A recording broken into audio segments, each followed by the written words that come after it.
Assalamualaikum warahmatullahi wabarakatuh. Salam sejahtera bagi kita semua. Perkenalkan, nama saya Renata Auliala Sape. Saya mahasiswa IAIN Pontianak, jurusan Ekonomi Syariah, Fakultas Ekonomi dan Bisnis Islam. Dalam kesempatan ini, saya akan mempresentasikan hasil penelitian saya yang berjudul Implikasi Fluktuasi Harga Terhadap Pendapatan dan Daya Beli Pedagang, Studi Kasus pada Pedagang Sembako Pasar Flamboyan Kota Pontianak. Sebelum saya memasuki dari hasil penelitian saya, pertama-tama saya ucapkan terima kasih kepada tim pembimbing, yaitu Bapak Dr. Muhammad Syaifullah MSI selaku pembimbing utama yang luar biasa dalam memberi bimbingan terhadap saya, memberi motivasi hingga saya dapat menyelesaikan hasil penelitian ini. Kemudian saya berterima kasih kepada Ibu Nia Zulinda MA selaku pembimbing pendamping yang sangat luar biasa juga dalam memberikan motivasi, arahan kepada saya hingga saya dapat menyelesaikan hasil penelitian ini. Selanjutnya saya akan menjelaskan matrik. Matrik ini merupakan tabel di mana yang berisikan tentang poin-poin dari setiap kutipan yang diambil baik melalui artikel, jurnal maupun skripsi. Matrik ini merupakan ciri khas dari bimbingan Bapak Dr. Muhammad Syaifullah ini, di mana Bapak mengharuskan kepada setiap mahasiswa bimbingannya untuk membuat matrik. Tujuannya yaitu mempermudah ketika kita menjelaskan poin-poin apa saja yang akan dipaparkan pada penelitian. Kemudian saya menjelaskan latar belakang dari hasil penelitian saya, yaitu fluktuasi. Apa itu fluktuasi? Fluktuasi merupakan kondisi di mana naik atau turunnya suatu variabel yang terjadi sebagai akibat mekanisme pasar. Secara tradisional, fluktuasi dapat diartikan sebagai perubahan nilai atau ketidakstabilan naik turunnya harga. Di sini saya memaparkan sebuah tabel di mana tabel tersebut berisi tentang beberapa komoditi yang dipantau oleh Dinas Perindustrian dan Perdagangan Kota Pontianak.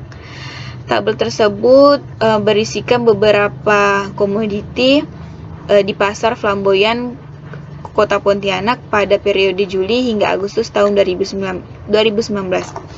Dapat kita lihat bahwa beberapa komoditi ini yang paling sering atau rentan terhadap perubahan harga atau ketidakstabilan terhadap harga, yang artinya memang komoditi inilah yang paling dominan yang dipantau oleh Disperindak Kota Pontianak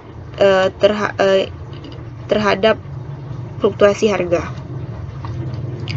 Selanjutnya, fokus penelitian saya ada dua.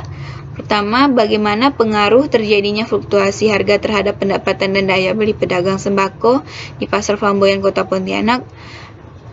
Kedua, bagaimana pandangan ekonomi Islam terhadap mekanisme penetapan harga pada pedagang sembako di Pasar Flamboyan Kota Pontianak.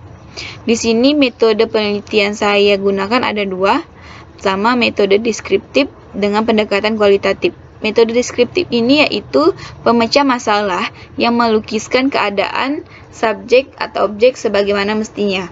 Pendekatan kualitatif yaitu penelitian yang menghasilkan data deskriptif berupa kata-kata maupun lisan. Setting penelitian saya atau tempat penelitian saya yaitu di Pasar Tradisional Flamboyan Kota Pontianak. Data dan sumber data saya gunakan ada dua. Pertama, data primer, yaitu hasil observasi dan wawancara pada informan atau narasumber, yaitu pedagang. Kedua, data sekundernya yaitu buku-buku hasil penelitian terdahulu, berbagai macam literatur yang tentunya mendukung penelitian, serta dokumentasi. Di sini, data yang saya peroleh yaitu data dari Disperindak Kota tentang profil pasar Flamboyan, mulai dari berdirinya hingga berapa jumlah pedagang dan berapa jumlah los-los yang ada di pasar tersebut. Selanjutnya, teknik dan alat pengumpulan data yaitu teknik observasi, teknik wawancara, dan teknik dokumentasi. Selanjutnya, hasil dari penelitian yaitu Dari hasil wawancara peneliti terhadap para pedagang, di mana peneliti menyimpulkan bahwa dengan adanya fluktuasi sangat mempengaruhi pendapatan dan daya beli pedagang yang disebabkan karena faktor iklim, permintaan dan penawaran, serta kebijakan pemerintah.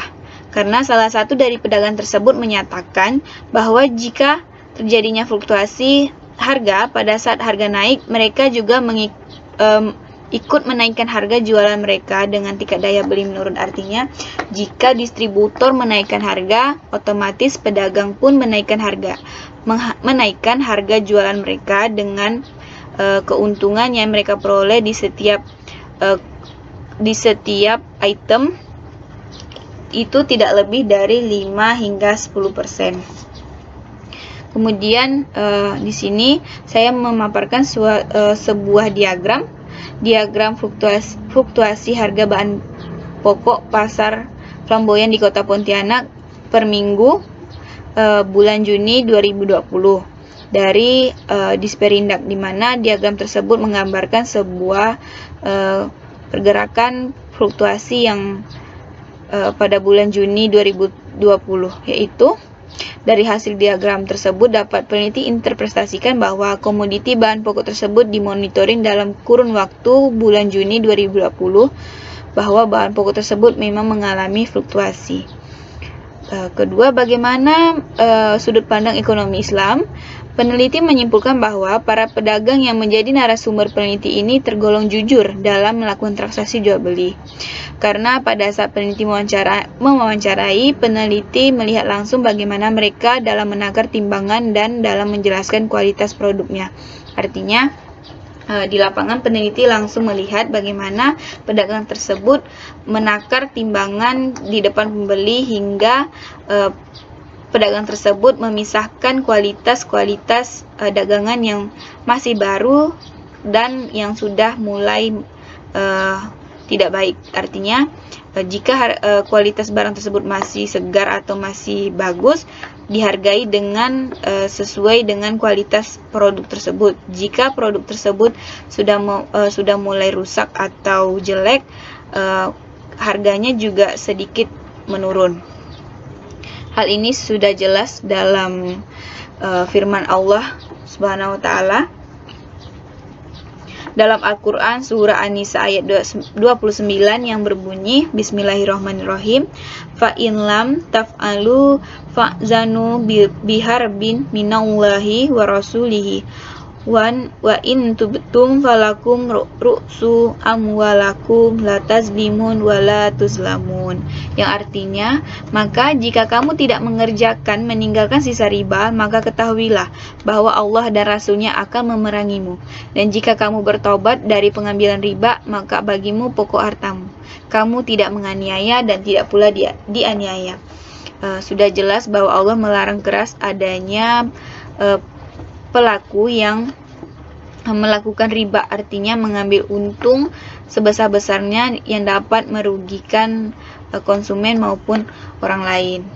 Serta tidak hanya dalam Al-Quran, Rasul sendiri pun bersabda tentang larangan adanya penimbunan bahan pokok yang berbunyi, Bismillahirrahmanirrahim, An Ma'marin Abdillahi an Rasulullahi sallallahu alaihi wasallam qala la tahtakiru illa khoti, yang artinya Sa'id ibnu Musayyib telah menceritakan, sesungguhnya Ma'mar berkata, Rasulullah bersabda, barang siapa yang menimbun maka dia telah berbuat dosa.